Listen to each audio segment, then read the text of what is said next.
Robert, I don't think this is very funny. Bobby. Who is this?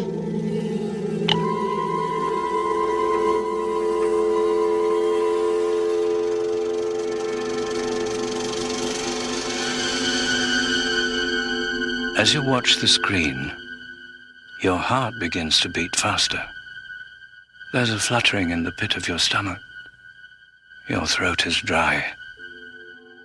Your palms damp. Suddenly a chill runs down your spine. You clutch the person next to you. You tell yourself, it's only a movie. It's only a movie. But sooner or later, it's time to go home. Shocktober.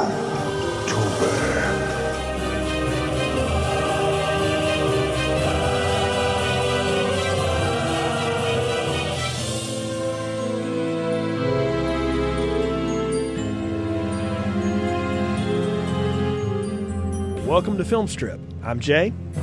I'm Ron. And our special guest tonight is Aaron from the Generation Y podcast. How you doing tonight, Aaron?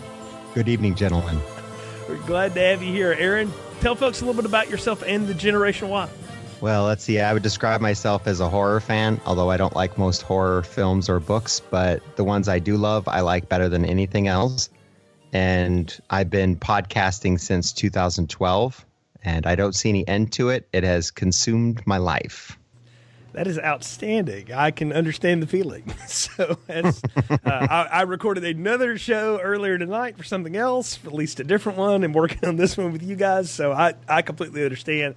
Of course, we had your counterpart, Justin, on for our review of The Thing back at the end of September, and we wanted to make sure we got the other half of the dynamic duo on as well. And he recommended this film. You brought this one to the table tonight. We're talking about The Devil's Rejects, starring Sid Haig, Bill Moseley, Sherry Moon Zombie, Ken Foray, Matthew McGrory, Lou Temple, and William Forsythe. Of course, directed by Rob Zombie. Released in 2005 on a budget of $7 million, grossed in $19.4 million at the box office. Considered a cult classic by many. So, Aaron, this was your pick. Why this movie? Oh, it's so difficult. I have a handful of films that I could talk about at length, probably. Or that at least sit at the very top of my list when it comes to movies that I want to watch over and over again. Wow. This is one of them. That is amazing because I have a very interesting love-hate relationship with Rob Zombie that I'll get into in a minute. But I want to throw to Ron first. Any background with The Devil's Rejects or Rob Zombie films? Yes, I saw this in movie theaters. I'm one of those $19.7 million or $19.4 million it made at the box office. I've got it autographed by Sid Haig when he came to town for a comic book convention thing. And I was a very big fan of it for quite a long time. Very cool. Rob Zombie, for me, like, I was never a big fan of his music or anything. Like, I knew who he was, and that was fine. And when he got into doing films, I kept hearing about stuff he did, and I heard about House of a Thousand Corpses, but I didn't see it. And it wasn't because I thought, oh, that's not really going to be my wheelhouse, because usually I'll watch anything horror. But I don't know, I just missed it. And I thought, I'll tell y'all how I got introduced to it. Our local Blockbuster, this is how long ago this was selling all of their old VHS tapes for like 50 cents. So it also tells you how long ago this was. And I still, and to this day, still have a working VHS. And so I bought it because I was like, yeah, 50 cents, House of a Thousand Corpses. I've heard this is good. I'll give it a shot. Watched it, and I was genuinely freaked out by it. I was like, no, that was a very weird, creepy experience. So good on that. And then I heard this was coming out, and I just didn't go to see it because I thought, sequels, I don't know if I want to do that. And I just never saw this. So this is a rarity on Film Strip. I have never seen this before until watching it for this review. Had completely missed it. I think I knew about it and knew about some of the more infamous scenes in it. I certainly knew what the ending, because I'd seen that clipped up in a lot of different places. But I just missed this one somewhere along the way. So, Ron, you said you saw it in theaters. Aaron, I'm assuming you saw it in theater as well? Yeah, I did, because after seeing House of a Thousand Corpses and really enjoying it, I think the only thing that I didn't care that much about was the ending. And then I had read an interview with Rob Zombie, which, like you, I wasn't into his music, but he had said that he knew what he did wrong with House of a Thousand Corpses. And so The Devil's Rejects was going to be not quite a sequel. It has the same characters, but he was going to make a different, better film, he said. He had something, he had some things in mind to fix what he did wrong with the first one. So I thought, well, that could cut either way. It could get worse, or maybe he'll make an even better movie. Yeah, that's the thing about guys like him is when they say stuff like that, I always get wary too, because I feel like it's almost like Eddie Van Halen. It's like, how many times can you change your sound and just come back to the same place? You know, like I don't know that you're fixing something that needs to be fixed. I liked House of a Thousand Corpses. I'm with you. The ending of it didn't really work for me.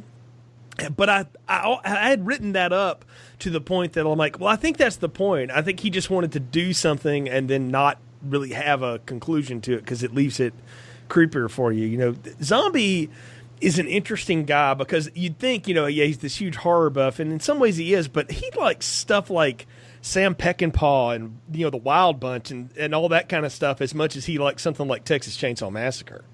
And you can he's see obsessed it with the. Yeah, go ahead. Eddie's obsessed with Groucho Marx. That too. So, and he's obsessed with the 70s, like the 60s and the 70s. Like, this guy lives in a period, and you can feel it in everything he's done. I mean, even more recent stuff. Like, I don't know if either of you have seen Lords of Salem or 31, but even those neither movies, one. Yeah, which are set in the same. They feel like something from a different era. I've seen Lords of Salem. I think I'm also the only person in this. I think I've seen Rob Zombie live more than you've watched this movie, Jay. Wow. And by that, I mean I've seen him live like 3 times. Yeah, because I've seen this movie twice, so very good. Well, no, what I will say is that he does have an affinity for 70s horror films. And not to spoil it too much, but I feel like in some ways he has perfected the 70s horror film, at least in some aspects, at least with this film. That's something we could definitely get into because I do want to talk. I think the aesthetic is so much of this. Ron, I don't envy you to have to try to plot summarize and describe this to somebody else, but I'm going to give it to you anyway because that's what you do here. Give us a plot summary for The Devil's Rejects. All right. After a shootout at the home of the psychotic Firefly family, 2 members of the clan, Baby and Otis, survive and flee the scene while a vengeful Sheriff John Quincy Wydell continues his pursuit. Reuniting with Captain Spaulding at a desert motel, the demented trio continue their murder spree, befalling a variety of hapless victims. Sheriff Wydell becomes increasingly enraged in his pursuit when he learns that Mother Firefly, who was captured in the raid, killed his brother, which pushes him over the edge, stabbing her to death. Wydell eventually catches up to the 3 and sadistically tortures them before they are able to break free once again. Wydell is killed in the mayhem, and all 3 members are injured. In a final showdown to the tune of Leonard Skinner's Freebird, the Fireflies drive towards an awaiting posse who gun down the 3 in a hail of bullets. That's a pretty good summary for what happens. I think the thing I was most struck by in this film is really how small and simple it is. I mean, we have the opening raid. We spend an awful lot of time at the, no-tell motel, and then we have some, cuts to the sheriff's office, which could be the back of any office, basically. And then we have the final showdown at the old Firefly house, and then the showdown on the road. And that's kind of it. And I think the simplicity of this was a smart choice. House of a Thousand Corpses had a kind of a simple move to it, but then it almost got too much at once and then didn't know how to end, at least for me. So this one having a really simple premise of people on the run and they're just going to keep doing bad stuff until the time runs out. It makes for a pretty straightforward film. That said, now the visceral experience of what we get to witness on the screen is anything but simple. Like, there's some really messed up stuff in this film. Yeah, it starts off with a woman being dragged, and she's naked. Yeah, through the swamp, through the woods. I mean, but again, having seen enough Rob Zombie stuff, I'm going, well, this is kind of where we are. I mean, that's just what he does. And I want to ask you, like, I used to thumb it up as like Rob Zombie is trying to shock people with this, but I don't really think he is. I think he just looks at the world as where there's nasty stuff everywhere, whether you like it or not, and here it is. I mean, how do you read it? I read it as this, typically in a film, the protagonist is not the center of the focus. In this film, I think everybody's a protagonist, really. But they focus on the Firefly family. And as you follow them, you can't help but be amused by them or get taken in a bit at times by them. So it's just a little different spin on things. Normally, if someone else had shot this film, the Firefly family they would show up once in a while, but we would be following Wydell and his investigation. But Rob Zombie has spun it around. And what it does is it opens up the whole story for us to really see what makes this family tick. What are their daily lives like? What are their thoughts? What are their relationships like? And even though it gets pretty ridiculous and everybody's trying to slam each other every other minute, you can't help but feel like you've gotten some insight into a very twisted family. Yeah, I see where you're going with that, and I think you've hit on something that I believe is sort of the larger arc of what Zombie's trying to tell here, because of the way he portrays the sheriff who gets out of control. Which I love William Forsythe, by the way. Just about anything he's ever been in, I'm down for, and he does not disappoint in this role. But that everyone has an edge and a dark side, and he just made a movie where there's no one to root for. You're just supposed to absorb it and watch it. And if anything, you come to some bit of understanding as to maybe why the Fireflies were the way they were. But it all ends with everybody dying. Like it's completely a downer in the end. I think it's interesting that you talked about how small the film feels, because at least according to the IMDb trivia, everything was shot within basically a block radius, and that they essentially found a trailer that was sitting there like that, and that was where Captain Spaulding's house was. They had the no-tell motel there. They found a house in the middle of the woods and moved it into set to be the Firefly home.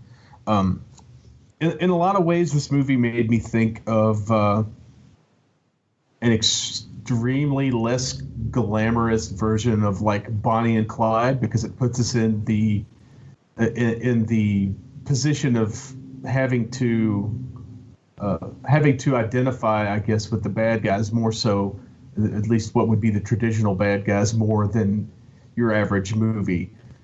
He's definitely pitching the Firefly family as kind of, they're both horrible monsters and they're folk heroes at the same time, because he keeps going back to these like evocative images of like, for example, the opening shootout makes me think of the Australian gangster / folk hero Ned Kelly. If you're familiar with him, he was basically, him and his gang were surrounded by a bunch of cops, and they put on makeshift body armor made of like pot metal, and had like a violent shootout with the police that lasted for quite some time, and like hundreds of rounds of ammunition was expended. He's trying to build these characters, I think, as like anti-heroes, but in the most anti-heroic way. Yeah. And I think you're right. I think what he does is he just removes the word hero from everyone. Aaron, you hit on it there. Even law enforcement in this is seen to be going, above and beyond and too far, because he's as driven by vengeance and bloodthirstiness as the Fireflies are at some time. And at one point in the film, he turns the tables on them and becomes what they are, the sadistic torturers. Yeah, it goes back to that phrase, one man's freedom fighter is another man's terrorist. And this film very much plays with those kinds of themes. And then beyond that, the casting is brilliant, because usually in a film, you have some major players who, when they show up, you know exactly who they are. Like Tom Cruise. When he's on screen, that's Tom Cruise. You rarely see him step outside of himself and become someone else. Right. In this film, I'd say you could look at everybody and say, all these people are character actors just about. It's amazing. And so you get a lot of people really eating the role up. Like William Forsythe is brilliant as Sheriff Whitell. And that brings me to another point. I don't want to forget this because it's been a big deal to me. But before I came on, I read some reviews, and I noticed a lot of people were saying that the worst person in the film was Bill Moseley's character, Otis B. Driftwood. And they kept hammering home that, well, I mean, he's nowhere near as great as all these other characters. He's kind of bland. But I think what happens typically in a film is you have a very strong main character, and then the supporting characters are very limited, but maybe special in their little roles. But in this film, I feel like everybody gets their moments, and it's because they don't let a main character take over the film. And so with Bill, I almost feel like he has just enough that you follow him. You're horrified by what he does, but you're not really following him as much as you're eating up everybody else. I mean, as you watch Sherry Moon's character, or William Forsythe, or Ken Foree, there are so many lines to remember, so many moments that will stand out to you later on as you're talking with friends about this film. See, Otis gets the best line in the movie for me, though, guys. That bit about that next thing you coming out of your mouth better be some Mark Twain shit because it's about to be, you know, etched on your tombstone. I'm like, that was a fantastic line. And the way he delivers it is just flat. I mean, that's what I liked about him was as Sherry Moon can be so sing-songy and up and down, and Captain Spaulding is just a weird, demented thing. And then you got William Forsythe going to town. I kind of like that Bill Moseley was just kind of the flat F you to the world guy in the middle of all this stuff. I mean, I enjoyed the fact that he played it in the middle. And I'm saying that as someone who watched this film twice and was both like, I don't know if I like this or not, but I like his performance, if that makes sense. You're not sure if you liked it, though, huh? Well, honestly, like I texted Ron, I said, man, I don't know about this one. I said, and that's the thing is I will give anything its basic premise. I think I didn't get, again, it's being on the 2 times I've ever seen it. The first time I watched it, I thought, I don't know that I got this. And so I went back and caught it again today before we recorded, and I'm glad I did because I picked up on a lot more of it. And I think some of it was in what you were saying there is that it's all the subtlety in this, and that is not a word I thought I would ever use with a Rob Zombie movie, is subtlety, because he generally doesn't have any of it. But there's a lot of it in this movie, and it's there, but you have to dig it out from underneath all this heinous shit he's going to throw at you. My wife, who is a huge true crime fan and a big Generation Y fan, I mean, she's got like T-shirts and a tote bag and some other crap. But she watches a ton of true crime documentaries. So since we've been married, I've learned more about Charles Manson than I knew possible.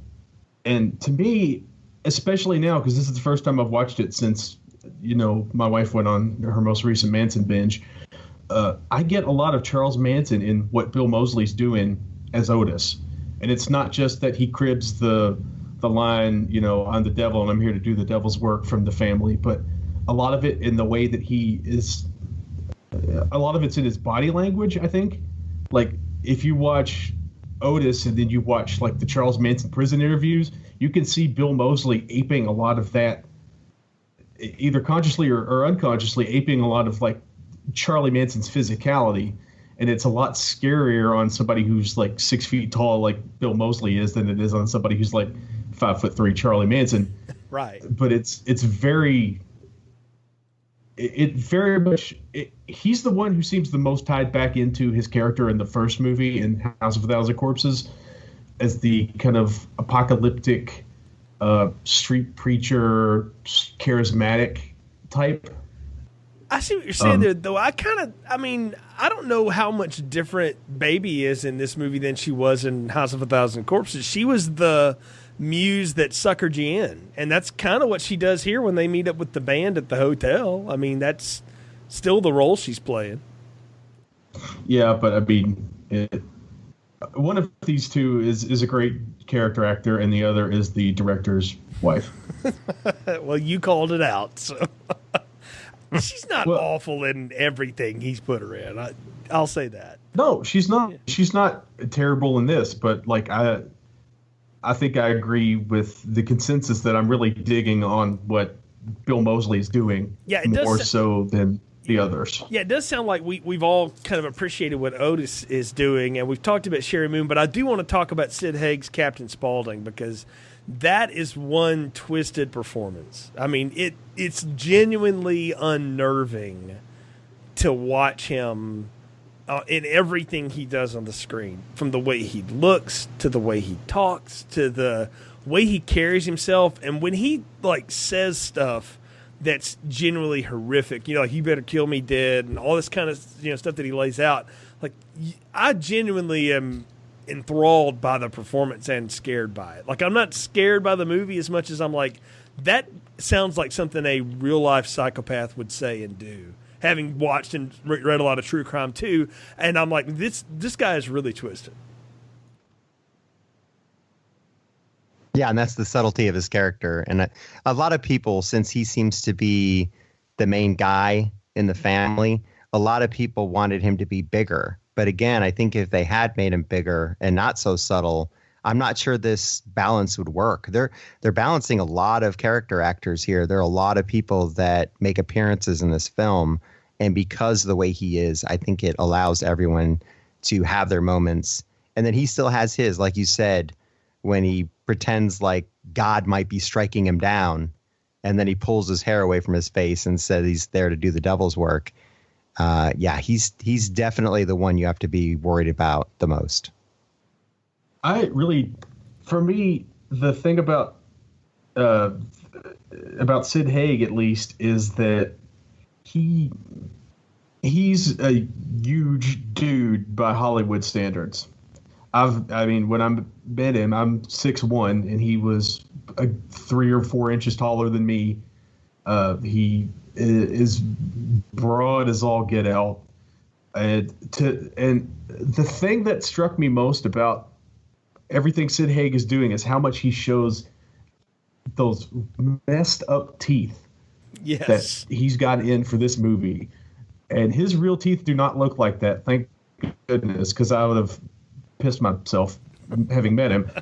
But the teeth are, it's just such a callous disregard for basic hygiene that it's like it's an instant signifier that this guy is seriously messed up, because look at the choppers he's got hanging out of his mouth. Like it's that he doesn't care, but I think what's neat is the way he's introduced to us is in a moment of insecurity. He's having this dream fantasy about this, decent looking hooker screwing him, and he says something smart to her, and she pulls a gun on him and shoots him, and then he wakes up and he's next to, the what's on the other end of the actual phone line, like in the Love in an Elevator video from the Aerosmith days, like not the blonde, buxom thing that was screwing him, but something you wouldn't want to fantasize about. And he's like having this whole freak out, and in the middle of it, Baby calls him. And that's when you get that bit where he's her father. And that was an interesting twist to tie them together like that. And I couldn't remember it, so I wanted to ask, is that revealed in House of a Thousand Corpses, or is that a Devil's Rejects thing? That's a good question. I hadn't really thought about that, but it definitely feels like in Devil's Rejects, we get more character stuff. In House of a Thousand Corpses, it was very much a traditional horror film. So they didn't need to explain as much. You just had to watch the horror and appreciate it. Whereas in this film, there are a lot more lines, it feels like. There's a lot more interaction. So we feel like we learn a lot more about what makes them tick and who they are. Well, yeah, you have all the interplay between Baby and Otis, and when she's flirting with the guy in the band or whatever, and she's like, well, my brother's going to blow your teeth out. And she always refers to him as my brother. It's like she's really proud of him, And then he says something later. It's like, well, she's not getting it off. What's wrong with my sister? And like they're playing that game back and forth with everybody. And while they're doing that, it's awful and it's torturous to the people in the hotel room, or the motel room rather. But you're learning about their family dynamic. And maybe it's not what I like. I don't appreciate it. It's not traditional family values. But I think what Rob Zombie's trying to show us is that even in a group of sadomasochistic murderers who are just hell bent for leather to do mayhem, there's still family dynamics. There's still drama. There's still, dare I say, love between them, or at least caring for each other. And there's still some tutti frutti. Yeah. How dare we forget Tutti Frutti? It's really interesting, having pointed that out, Jay. I did notice a lot of the family stuff this time that I didn't see before, and you can kind of see how Baby takes after Captain Spaulding. You can see that there's kind of a gleefulness that they both have.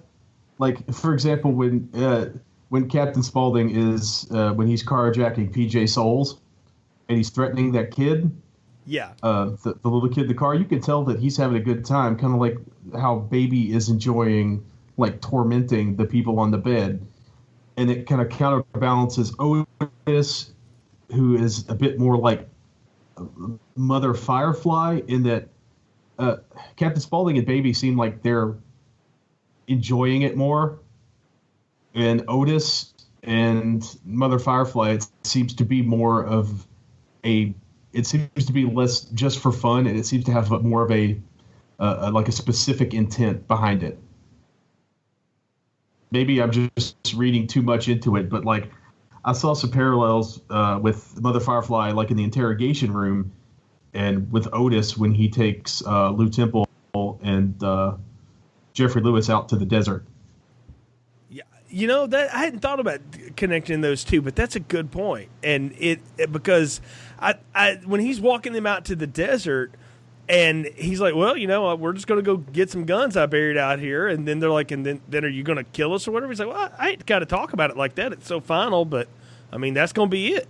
I mean, he's just very matter of fact about all of it, which is, again, that's the thing about the Mosley performance that's unnerving, is instead of being gleefully psychotic the way Sherry Moon and Sid Haig are, he's just like flatlined about all of it. Like, yeah, just gonna kill you, no. Well, to quote Matthew McConaughey in a bad Texas Chainsaw movie, just gonna kill you, no big deal.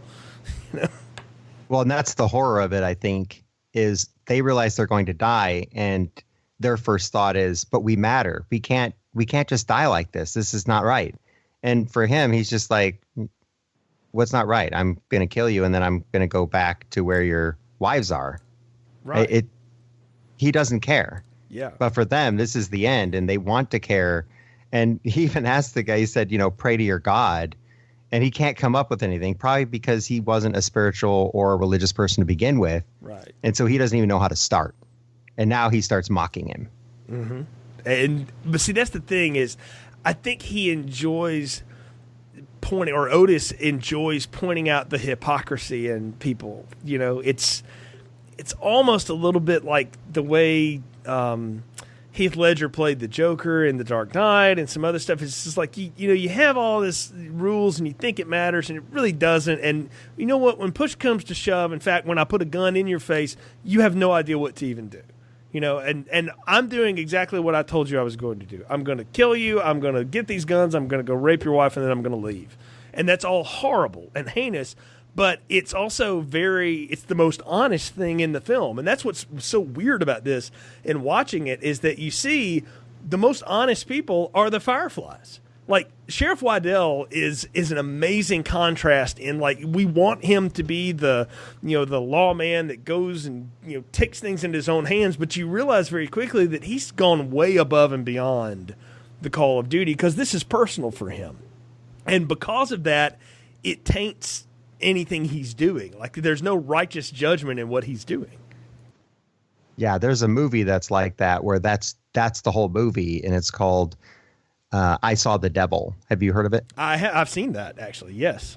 So. Yeah, it's an excellent film, and it's very much the same thing, where you lose sight of what you should be doing, because now you are not the person you should be anymore. You're losing yourself because you're letting your emotions take over. And they use that in Star Wars even. Mm-hmm. Like, don't let your emotions get to you. but when they do, you just lose your logic and you lose sight of what you should be doing. And in this film, Wydell, yeah, he just goes over the edge. And it starts with that vision he has of his brother. And it's that guilt. You know, what if I don't truly do everything I can do to stop this family? Then my brother died for nothing. I never got revenge for him. Right. And that's what he's haunted by in this whole thing, which makes, again, Bill Moseley does a great performance. But for me, William Forsythe is what, if anything, that sold me on this film. It's him. I like watching him work in anything. And look, I've seen him do some really weird stuff. Ron, dare I bring up Stone Cold again? Because we just talked about that a month or so ago. But even in that stupid movie, he was great in that because you just believe him. That's the mark of a good character actor, and I think you nailed it, Aaron, that this movie is filled with great character actors who can just morph into whatever we need him to be at that moment. And he is the embodiment of vengeance gone awry. It's not even about him anymore. It's about his brother and his brother's memory and doing everything he can. And you see him so consumed by it that, well, I mean, in the end, he lets his guard down and doesn't realize what's about to happen to him before he gets killed. So because he's just in that moment where he is just going to squeeze the ever-loving life out of Sherry Moon Zombie once he got his hands on her, and the performance, though, again, is so good. And again, contrast that against like the wacky stuff that Sherry Moon and Sid Haig are doing, the low-key, flat, dead-eyed, deadpan Bill Moseley thing, and you've got William Forsythe in there, and you've got great performances going on. But I have to mention, while some of the worst stuff you could possibly dream up happening to people is happening on screen in front of you. I mean, when they take that band over at the motel and they drag the woman out of the shower and throw her on the bed, and then the woman from Three's Company gets molested by the gun, and you've got all that that dialogue back and forth. I mean, it's horrible stuff to look at, and it's what makes this movie hard for me to decide, do I like it or not, because I don't think Zombie wants me to like all of that, or maybe he does, but the way he presents it, it's like, no, you shouldn't like it, and I'm going to make you feel really bad for even thinking that you should like it. And I think you're onto something there too. By the way, it's like he keeps doing these things to make us, enjoy the characters. Like we get that humanizing moment for Sid Haig. We get Bill Moseley saying some crazy stuff. We get multiple shots of Sherry Moon's butt. We get William Forsythe reciting all that great blood and thunder kind of dialogue. And then he's like, oh, you like these guys, huh? Well, how do you like them now that they're doing this? And then they all do something terrible, one right after the other. Somebody does something awful. It's like he gives you these moments in which you might like the characters. And just when you're like, yeah, Bill Moseley said some righteous stuff, then like he sucker punches you. Yeah, you can't miss who the good people are supposed to be and who the bad people are supposed to be. But as we all know, that really gets blurred throughout, towards the end of the film. And how many people haven't said, oh, I'm against the death penalty. And then along will come a case, like a true crime case, where someone will do something so despicable, so horrific, that you go, you know what? If someone just blew his brains out right now, I'd be okay with it. And that's William Forsythe. He's actually doing what some people do by nature, which is they go against their own grain.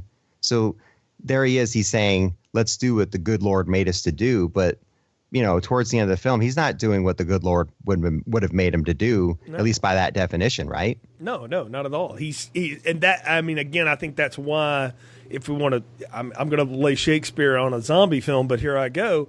That's his tragic flaw, and it's what costs him, right? I mean, he gets so consumed by his hate. To borrow a line from the 1983 Red Dawn, boy, all that hate's going to burn you up. And all C. Thomas Howell can say back to him is, it keeps me warm. And what happens? He gets shot down by a helicopter. Spoiler alert for a movie that's 35 years old, but you see what I mean, right? It's you can let all that hate, and you can funnel it and channel it, but what does it ultimately do? It leads to suffering. So, well, let me ask you though, as you go through the film, and you've already said it, but you kind of focus on different characters and sometimes you like some of the characters and then you're reminded later of why you shouldn't like them. But have you ever totally lost that connection with William Forsythe's character? Is there a part of you that wants him to succeed in the end and bring this family down? That's a great question. I mean, I can tell you the moment that I lose Sheriff Whitell. It's once he's got them in the house down in the basement and he starts stapling the pictures to them. Yeah. That's when I kind of lose the enthusiasm for justice, because part of it's like, yeah, this is going to be great. He's finally going to get his hands on them and they're going to get some of their just desserts. And then he goes full on, Firefly family when, for example, when he lets Baby loose into the cattle chute. Then it becomes after a certain point, it's like, oh, I feel slightly queasy about this thing I was super excited about just 5 minutes before. No, you're right, and I want to tell you what I was thinking of as I was watching that happen. Because Ron, you and I jumped off the Forsyth train, but at the same spot. It sounds like I was thinking about the way I felt about the Jigsaw character in the Saw movies. All right, now totally different kind of horror film and genre film, but that film series and its interesting and interconnected continuity tries to get you to understand why that guy does what he does. And at different points, you feel like I'm on his side. But when you really boil it down, you're like, but there's a line that gets crossed when you put somebody in a thing of razor wire and you tell them they got 5 minutes to get out or they're going to burn alive. Like you've crossed a line at some point. Like I can't be on your side. Aaron, I think you made a great point when a lot of people say, oh, they want justice, right? And they think they know what justice is, but when it comes down to it and they have to watch it, it changes the way you feel about it because it's not good. I mean, I've had two brothers-in-law that have served multiple tours in Iraq and Afghanistan, and they're both like, pro-America, gung-ho, G.I. Joe kind of guys, just as personality anyway. But they will both tell you that having come back from that, they're like, I don't know why we went over there, and I had to do some of that heinous stuff. Like, it was my job, and I did it. But trust me, a lot of people have no idea what it's really like, and when they have to get to it, it changes their perception. And I feel like that's what Zombie's trying to say with some of this too, is that, yeah, we want these people brought to justice, but not this way. The problem is that the real wheels of justice don't turn in a way that viscerally satisfies our need for revenge at all. Exactly. Yeah. That's exactly right. And we have to accept that if we want the greater good to prevail. We can, and that's the difference between the good and the bad. The bad has no limits. The real bad never has any limits. The good, they have their limits. And that's why it will never be as satisfying. But we just have to chalk up a win. I mean, what did George Foreman always say? A W is a W. Right.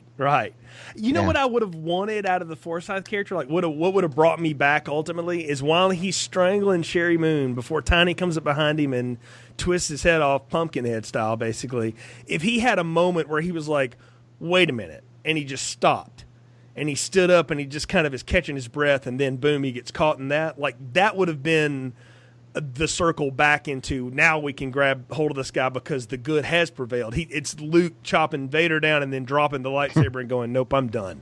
But we weren't going to get that. No, because again, Rob Zombie made this movie and not, George Lucas or anybody else.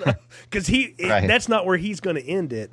Because he knows, and he's not wrong in this, I don't think. And Aaron, you can speak in this specifically because all of the cases you guys have covered on Generation Y, for all these years, when people give themselves over to that dark side, they're rarely ever able to pull themselves back from it. It's just once you go there, it's hard to turn it back off. Yeah, and that's just something you have to deal with. You want people to, like you said, if Sheriff Whitell had caught himself and said, I don't want to become what I'm meant to defeat, then, we would love to see him do that, but that's not going to happen in this movie. And again, it might come from Rob Zombie's view of the world, which is this is the way it really is usually.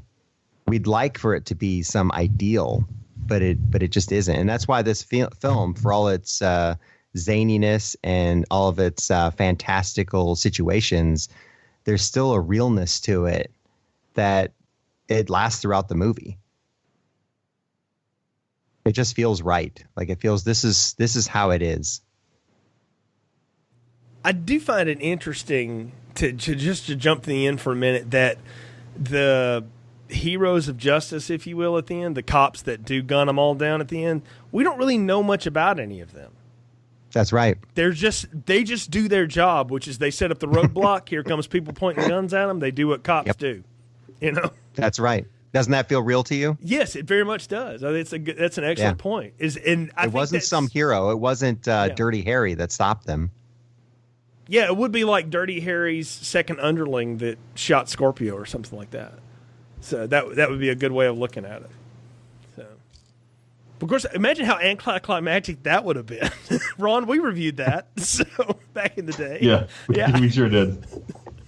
Yeah, that movie would have changed completely differently. Can I talk about for a minute here, and I want to take it on a lighter note just for a second, that The Unholy 2, I got such a kick out of seeing Danny Trejo and Diamond Dallas Page on the screen that I told Ron off Mike a few minutes ago that if Vince Russo had been involved with the WCW at this time, they would have made a run in. That would have been a tag team like 10 years earlier. I could have totally seen it. Yeah, I think they would have. I think they actually would have been a great tag team because, you know, Danny Trejo, as long as you paired, as long as the other team had like a cruiserweight type or a shorter guy to match up with Danny Trejo, I think it would have worked out really well. Rey Mysterio. That's who you put him against. So No, Conan. Even better. Yes, Conan. And then you let DDP and some other guy work. Yeah. Well, that's interesting because it's like, again, you get more of these larger-than-life characters who just show up briefly and make a big impact. The scene, one of my favorite scenes in the movie is actually where the Unholy Two are skulking around Charlie Altamont's brothel. Yeah. And Danny Trejo just shows up and cuts Deborah Van Valkenburg's throat out of nowhere. Like, she's just some hooker getting a beer, and then boom, Danny Trejo just cuts her throat for fun. Not necessarily for fun, but just that's because that's what he does. Well, is it? Yeah, but that's the thing, right? Is Forsyth has called them in because he's had to go. You know, I've got to go above the law now to do this, right? But there's consequences to that. You know, like you can't have the Kraken on your side, unleash it, and then be surprised when it takes out some of your villages, right? Right. Well, it's funny because Sheriff Wydell tries to warn the Unholy Two about how he doesn't think they're taking it seriously enough because they just think, oh, they won't be ready for us. But later on, he does the same exact thing. Mm-hmm. And if anything, the Unholy Two look like they're taking it more seriously than he does. Yeah, it's possible. Well, they seem to come, like when they finally move on Altamont's place, they seem really prepared for it. Like they seem like they've got locations scouted out, like they have an idea of where everybody is, and they do because as we find out, Charlie Altamont's who turns them over to the Unholy Two in the first place. So it makes sense that they're kind of taking it lightly when they have an in and they already have a plan in mind of how they're going to execute this. They're not just flying by the seat of their pants like Sheriff Wydell is. They're calm and they're relaxed and they're cracking jokes and cooking some gross looking hamburgers. Well, they're just as sadistic a killers as the Fireflies. They just happen to work for the law. Isn't that the point? At least this time, yeah. Yeah, I mean, they're maybe not psychotic and unhinged, but they have no regard for human life any more than Bill Moseley's character does. No, but I think Sheriff Wydell, I think the reason why he lectures them and then doesn't pay attention to his own lecture is because he doesn't trust anyone else. He trusts himself. Yeah, I mean, he completely cracks when Mother Firefly breaks out that bit about his brother, right? Like that's when he totally loses it, and when he stabs her, like that to me is sort of his. He puts on the dark hat, and he never can come back at that point. Well, and I think that's everybody's met their match, and you brought it up before, but you think about the Dark Knight when Batman faces the Joker. The Joker knows how to push his buttons. Yeah, exactly.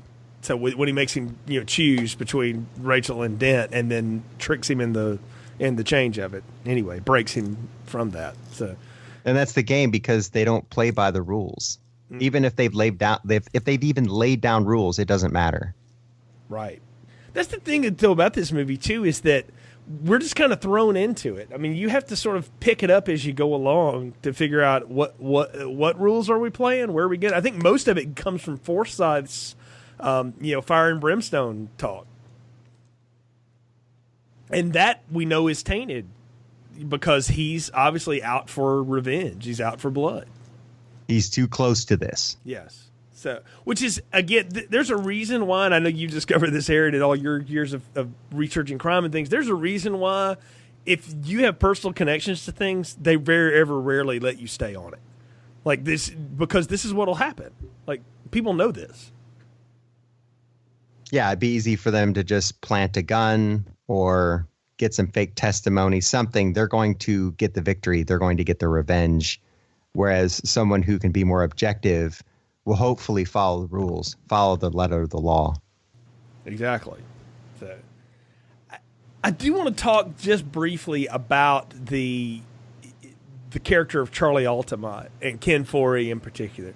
Now, Ron, you've mentioned people you've met before. You mentioned that on a previous podcast that you met him at a con as well. Yes, he was a super nice guy, and also probably about 6'5" or so. Yeah, I mean, he's huge. He's a huge human being. And I find it so funny that he plays somebody who has such a weak backbone in this movie. Like, he gets pushed around by everybody. And I kind of laughed at that, but I was like, well, I guess that's the old story. The bigger they are, the softer they are. Because he is kind of a big softy. He's kind of like the Lando Calrissian of the movie. That's exactly what he is. And he's out there to make money.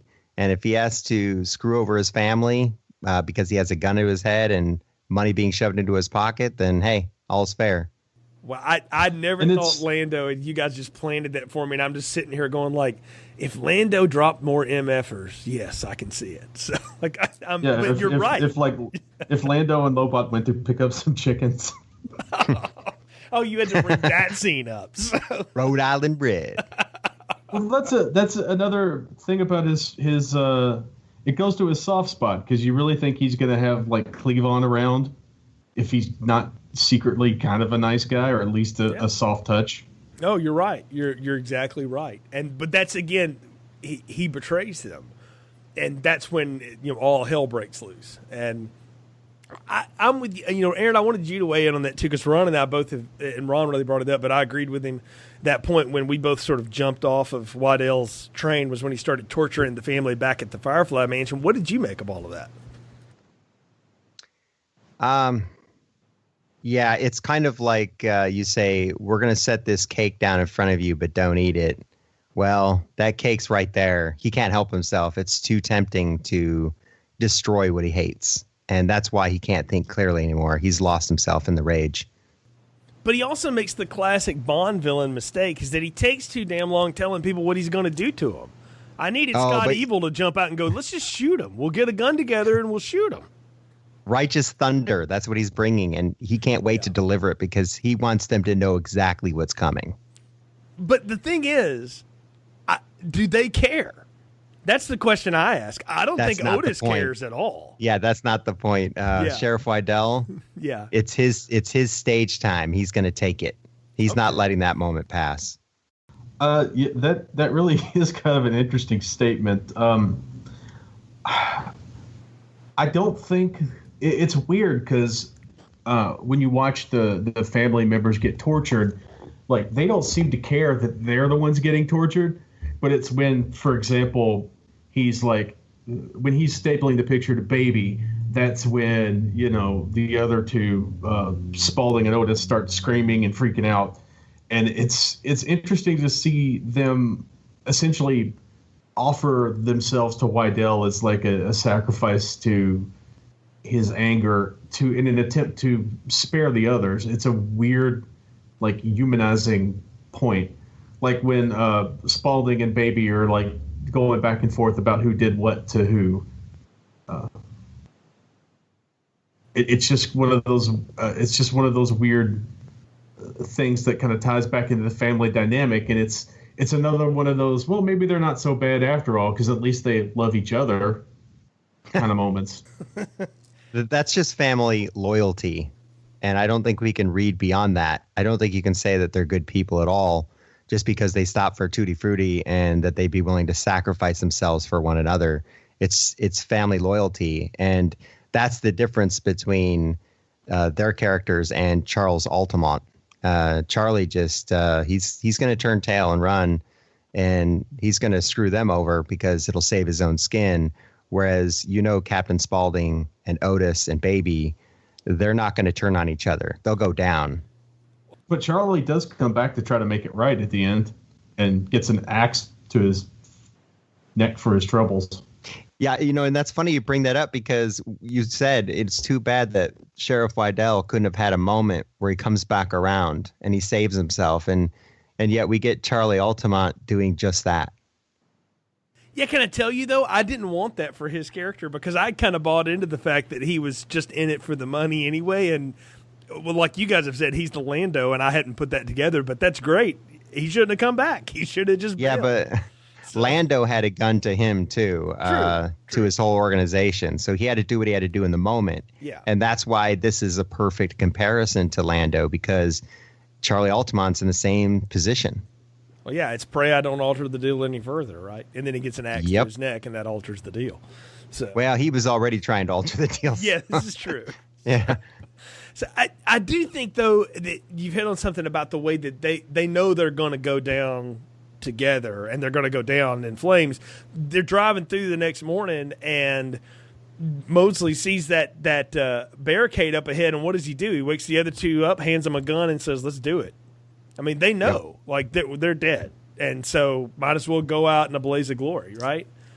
Which, I'm watching this, and I'm going, this is where Rob Zombie wants to do the Wild Bunch, or something like that. This is what that feels like to me, is one of those 70s ultra-violent Bonnie and Clyde shootouts at the end, just incredibly long and drawn out, but set to the Southern rock anthem of Freebird. That part I wanted to ask about, because I may be reading too much into this, but is he trying to say something with these bookended songs? You're not going to catch the Midnight Riders, the opening one, right? And with the Allman Brothers Band, and so they're on the run. Now it's, I just want to be released, and that's what happens at the end when they all get gunned down. No, I think he is saying something, and what's interesting about it is he got the rights to the songs before any of those artists or labels knew what kind of movie this was. And some of them were upset later that he used their song in this film. What can you say? Rob knew exactly what he was doing. I mean, if nothing else, you have to love the soundtrack. I'm not even a huge fan of this style of music, and I thought the soundtrack was very fitting for the film. It was perfect. It straddles that line between Western and like dirty 70s crime movie. Mm-hmm. The soundtrack does, at least, and you're right, it is phenomenal. And I definitely think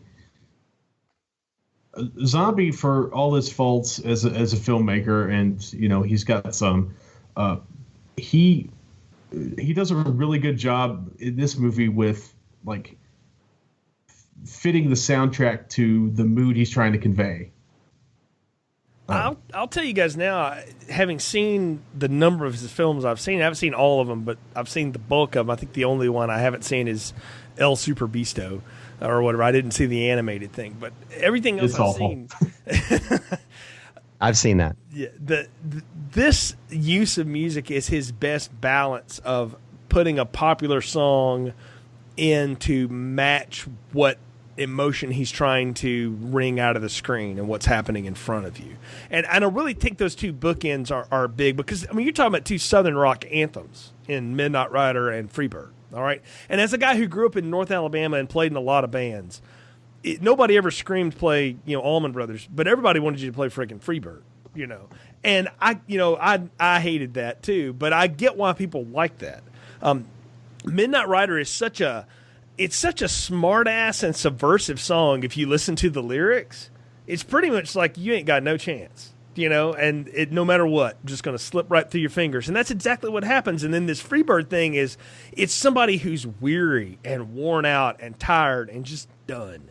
But they're not going to go out quietly. They have that whole great, graceful, kind of amazing Grace style interlude. And then what happens? It devolves into guitar solo mambo jumbo when all the bullets are flying, right? Because that's how those guys were going to go down. They were going to go down in a hail of gunfire. They weren't going to go down whimpering in a courtroom somewhere or, laying on the side of the road or sucker punched in the middle of the night. They were going down, Wild Bunch style. And I think that's exactly what he's trying to convey here. It's an evocative scene. It's probably one of the best sequences Rob Zombie's ever come up with, in my opinion. Totally redeemed himself from the first film. See, I kind of like the first film. I don't think the first film is great, but I think it's good, and I'm kind of jumping ahead to getting closer to final judgments here, but this movie has a lot of individual segments, like individual sections, individual set pieces that are great. They're just flat out great. And this is one of those things that everybody, I think, remembers from the movie, 10 years after the fact or whatever.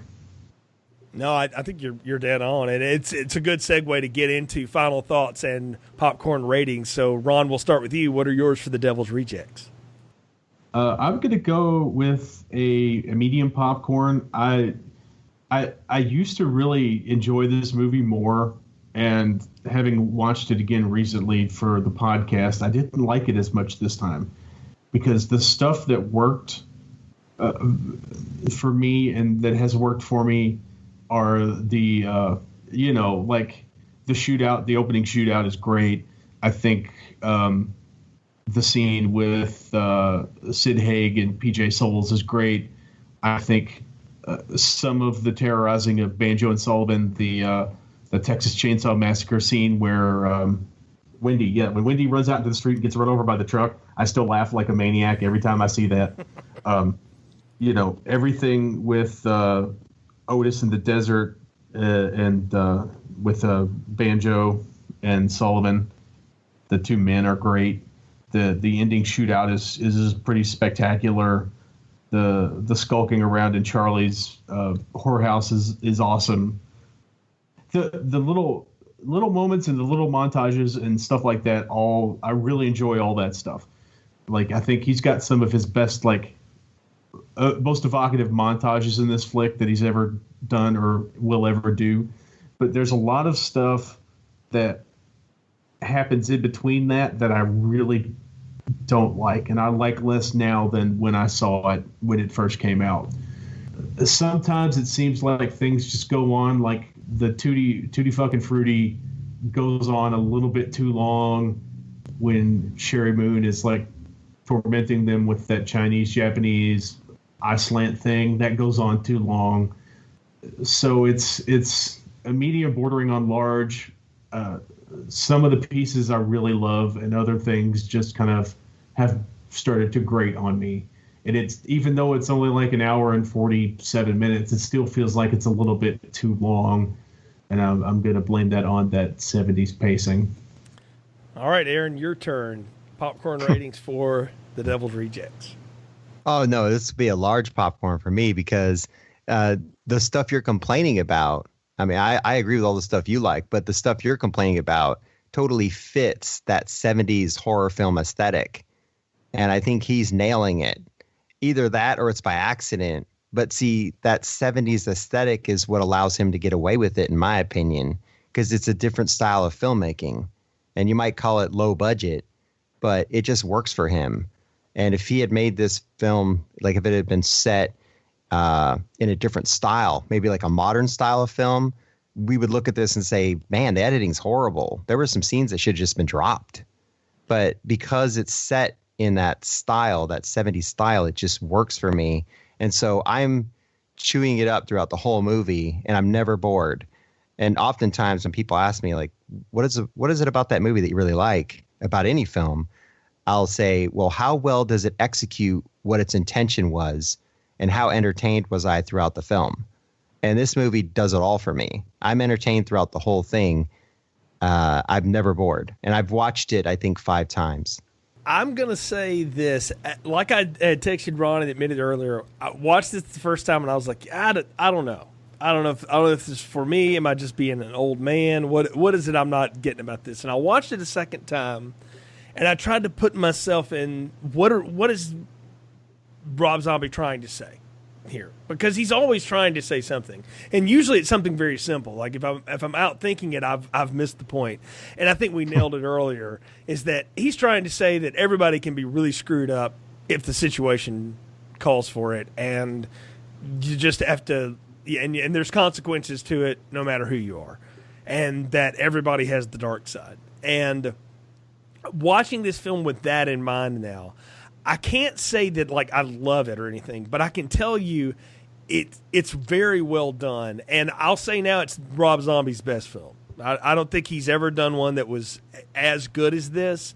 Got close with that remake of Halloween, but as I've said before and on other podcasts, the third act, when he has to remake John Carpenter's Halloween, you can tell he has no interest in that, and he just mails it in. And then and his sequel to that is I have a weird relationship with. People can listen to that in the archives.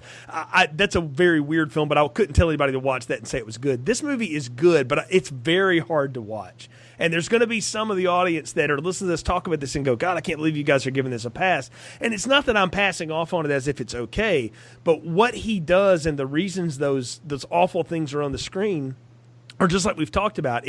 I'm going to try to endear you to these people, and you're going to find a nugget of humanity in them, and then I'm going to remind you how really, really awful they are. And then I'm going to make you feel really awful for trying to relate to that, because why would you want to? You know, that's right. It's that's like right. Rob Zombie is twisted in this thing. It's like, you want to see dark stuff? Fine. I will put together the darkest, weirdest shit I can come up with, and then I'm going to make you feel really lousy for it. and I agree with Ron. My take on Rob Zombie is he's like Quentin Tarantino. He doesn't know when to stop. It's like it always goes on a beat or two too long for me, and there's times that happens in this film too, but more so in later films than in this one. I think in this one, he really had his best stuff, and I kind of wish he could come back and do something like this again and kind of get away from the gore fest that he's tried to do the last couple of times he's been out in film. So I'm going to give it a large popcorn because I do think it is very good. It's not my favorite thing on earth, but it is definitely the best Rob Zombie thing I've seen.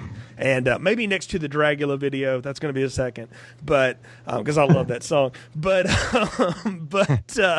yeah, this is one that I think you should see. And I'll tell you, Aaron, I'm glad to hear you say that you can be entertained by it. You're never bored with it. I can say I'm never bored with this movie, but I'm much more entertained by having this conversation with people about it. I think this is the kind of movie that lends itself to you watch it, and then you got to talk about it, or else I think it would mess you up a little bit. You know, it's funny you brought up Quentin Tarantino because, spoiler alert, but I'm not a fan of his. But he made a movie it's Django Unchained. And I absolutely love it. It's like in the other films where he went on too many beats too long and I was getting irritated with it. In that film, it's almost as though it needs to have those extra beats. And it just works for me. And to me, it's an amazing film. So I think anybody is capable of making a great film. And I think that's what I see with this is it's the perfect Rob Zombie film. It may not be for you, but if you are honest about it and you look over his filmography, this is the one that really stands out. And like you said, the Halloween one has some really good stuff in it, even if it's not perfect. But this is going to be, I think, forever his best film. Now, did you guys watch the unedited version, or did you watch the theatrical cut? I watched the theatrical cut. Yeah, I have the Blu-ray, so. Now, see, I watched I've got the DVD, and then but I just watched it on demand, so I believe I was watching the theatrical cut last night. I think that might play into my decision a little bit, just because I think the unrated cut, he cut out a bunch of small chunks to get it to have down to an R rating, so he ended up only cutting like 30 or 40 seconds of the movie. But I think that might be part of the problem I have with the flow of it, I guess. Oh, so the unrated cut may have messed with the flow of the movie for you, and that's why you may have only given it a medium popcorn this time. And if you had just judged the theatrical, it might have been a little bigger. Yeah, I want to jump in and say, having seen both the theatrical cut and the extended cut of the Halloween remake, the theatrical cut's the one to go with. The extended cut, yes, absolutely. It goes on way too long, and it doesn't work. Now, on the other hand, the director's cut of the second, the H2, is a much more close to what he wanted to do as a film. If you watch the theatrical cut of that, there's not a movie to it. Like, it doesn't make any sense at all. It's a weird dreamlike movie. Yes, very much. But the director's cut of that, you get that more, and I think you're able to follow it more in this. So that's one time when that helps. But I agree with you, Ron. Director's cuts on Ron zombie movies, there's a reason they cut that stuff, because it does kill the flow sometimes, because it just goes on way too long. So doing the theatrical cut, I think, is a smarter move for the most part with him, except for H2. So now I kind of like the H2 theatrical cut, because it feels like a Dario Argento movie, and that it doesn't make sense, but there's lots of cool things to look at. I wish it was an Argento movie. Go listen to my review in the archives, folks. You'll hear me tell the tale of how that's one of 3 films I ever got up and walked out of a theater on. So, wow. But yeah, and funny thing too, that I walked out with like 5 minutes to go in it, not realizing that was how much I had left to go. But I was just done at one point, so I gave up on it. And I wanted to let you know before this ends, though, that probably my favorite movie that I've ever seen is Pan's Labyrinth. Fantastic.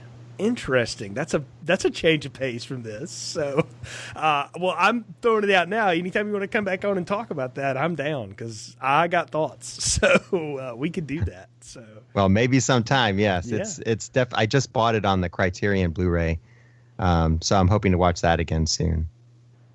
Fantastic. So, well, Aaron, thanks again for joining us on Film Strip. We really appreciated both you and Justin coming over. And tell folks again where they can find out more about Generation Y and what you guys have got coming up here toward the end of the year. Oh, well, we're on iTunes and Stitcher Radio. We're on Spotify, and we can be found at genwhypod.com. That's GENWHYPOD.com. And as we head toward the end of the year, we'll be covering some very mysterious cases, I assure you. Always a good time. I can say I jumped on the train with you guys like the 3rd or 4th episode. I remember specifically listening all the way back then and had been on ever since. So glad to see you guys still going out there and putting out very good podcasts. I think Justin mentioned it last time. You guys were the true crime podcast before there was a serial, and like the 75,000 other ones that there are now. So when I found you guys, I was thrilled, and the imitations don't always meet the original, that's for sure. So if I give that plug out there, I certainly will. I know Ron's mentioned his wife's a huge fan. You can blame me for that, Ron, because I think I'm the one that turned her on to it. So, but I've known Holly a long time. So, but again, Aaron, thanks for being on with us. We really appreciate it. Of course, folks, you can find all of our episodes on iTunes, on Google Play, on Stitcher. Just subscribe to Continuous Play Podcast /Film Strip. You can go to our website, continuousplaypodcast.com, and there you can pick your podcast adventure. We've got 4 different channels for you now. We've got The Art of Slaying, the complete Buffy the Vampire Slayer retrospective is still up there for you. Hopefully the Angel retrospective coming soon. We've got, of course, Film Strip. You've got the Fabish Factor Film Podcast, which just released a new episode finally. That goes out on both feeds, but Kurt released a review of Blade Runner 2049. So I know you want to check that out. And then, of course, you can get, and if you're into football, you can listen to me and Brian and some other guys talk about sports, because we don't have enough to do and we needed more podcasts in our life. So you can check all that out at continuousplaypodcast.com. We do appreciate your support. If you like the show, leave us a review on iTunes or wherever you check out the podcast. Check out the Generation Y podcast. Check out their merch as well. Very cool stuff. I'm looking at my Generation Y mug right now on my desk as I record this. So we're glad to have you guys on and hope to have both of you on again sometime soon, Aaron. So for next time, for Aaron and Ron, I'm Jay. Thanks for listening to Film Strip. Thank you for listening to Film Strip. You can find more episodes on our website, continuousplaypodcast.com/movies. Please leave us a positive review on iTunes and link up with us on Facebook. The Film Strip theme music is produced and performed by Frozen Lake 121.